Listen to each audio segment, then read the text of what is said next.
Well, first off, let's talk about when you first came to North America to play in this country, but it started off with the Admirals in 2005.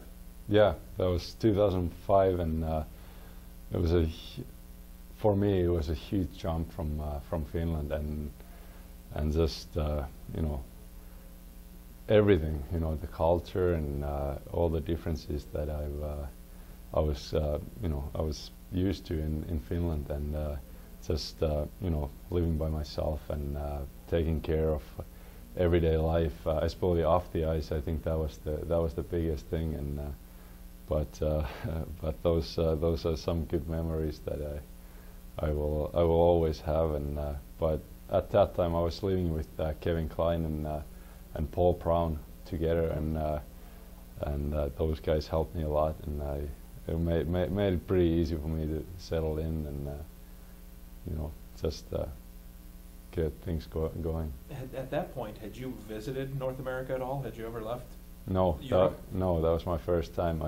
First I came to Nashville for the training camp, and stayed for the training camp, and then went to Milwaukee, and you know, I didn't know what to expect, and didn't really know anything about this country, and especially, you know, Wisconsin and Milwaukee, but it was a great surprise, and you know, obviously you hear all these things growing up about USA, and you know, it's so I was pretty nervous and pretty excited at the same time when I came to Milwaukee. And your first look at the United States is in a bus. Yeah. Driving around the Midwest in a bus. Yeah, no, that was great. I thought that you know, I still think, you know, playing professional hockey, the most fun I had was probably in Milwaukee, and you know, because at that time so many new things happened to me, and you know, just living in a different country and learning the new language and all that kind of stuff, and you know, and especially the schedule that you have in AHL, playing a lot of games and traveling around, and you know, using the bus and planes at times, and spending so much time with your teammates, so you get really close to your teammates, and I think that was the best thing, and I still have so many great friends from those years. You were a quick study though on everything. How hard did you have to work? And you mentioned the language, or even on the ice. I mean, everything came to you rather quickly, which is pretty amazing. Yeah, I think I got so much help. You know, obviously till this day I've been working with Mitch Korn. He's helped me a lot on the ice.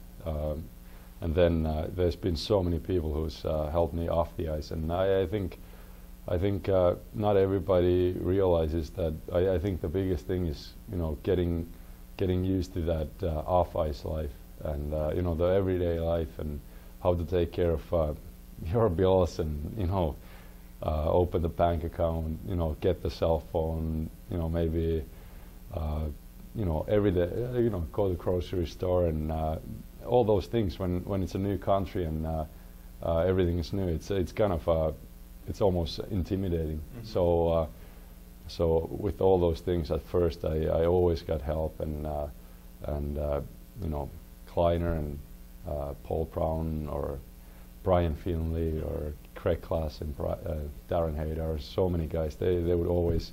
We all lived in the same apartment, and spent a lot of time together, and I didn't even own a car in Milwaukee until my last year. So right.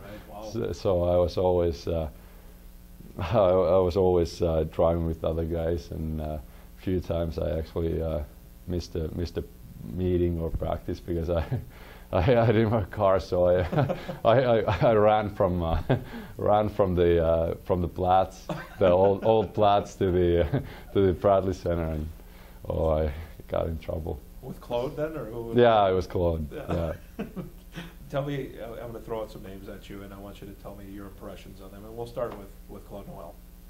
Well, Claude, till this day, I think he's the one coach that has had probably the most influence on me. I mean, at that point of my career, for the first time in a professional league, I was fully starter and getting used to playing a lot and getting having that kind of coach who trusts you and but he was a coach that likes to teach his players and he's really he was a totally different coach that I've had before, so I thought that he had a big influence on me. How about Lane Lambert? Same thing with Lane.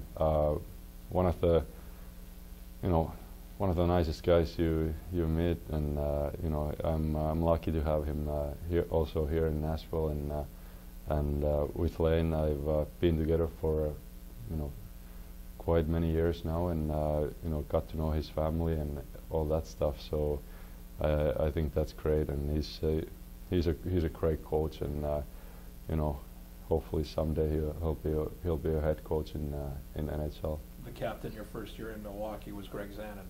What was it like with him out there? The best beard ever, I think. Yeah, it's awesome. Bald guy and big beard. It's he was a great captain. Always the first guy at the rink, and like I said before, that those years the group was so tight that especially that my first year, it was like I remember going back to Finland after that Calder Cup final run, and just it was so overwhelming, just thinking about my time in Milwaukee that first year, because it was so many things happening to me all the time, and Greg Zanin was the skipper of that team, so. Yeah, I'm glad to see him doing so well in the NHL too.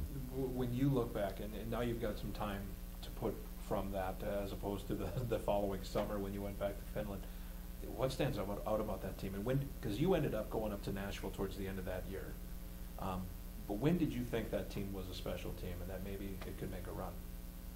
Or was everything just so new and overwhelming that maybe you never even considered it? You just took it day by day. Yeah, I kind of took it day by day, but since the beginning, it had something, that team. Just I've never been part of team that's so everybody's such a good friends with each other, and we always spend so much time together, and off the ice and on the road and everywhere, and you could tell right away that there's something on this team, but like you said, I actually didn't know anything about the other teams, and I didn't know what kind of chances we might have for the great run we actually had, but now it's easier to say, because when you look back, you kind of now you realize that was a special team. Your third year pro, I think a lot of people thought you were going to end up being in Nashville, and that didn't work out. You ended up playing pretty much every game for Milwaukee. But what was your feeling like when they told you were going back to Milwaukee? Well, at first, because you certainly ended up making the best of it. Yeah, it was. At first, it was a disappointment not to come to Milwaukee, but obviously your goal is to be in NHL, and at first I was just mad at myself because I couldn't.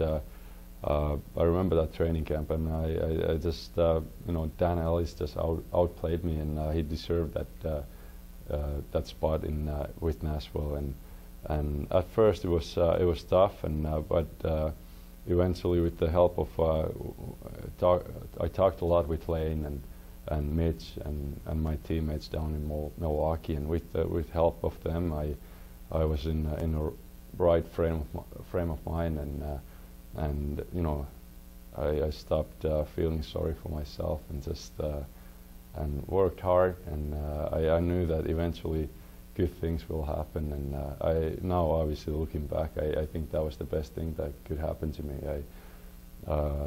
Being a goalie and being from Europe, and all those things, I think it takes time, and so I guess I was fortunate actually.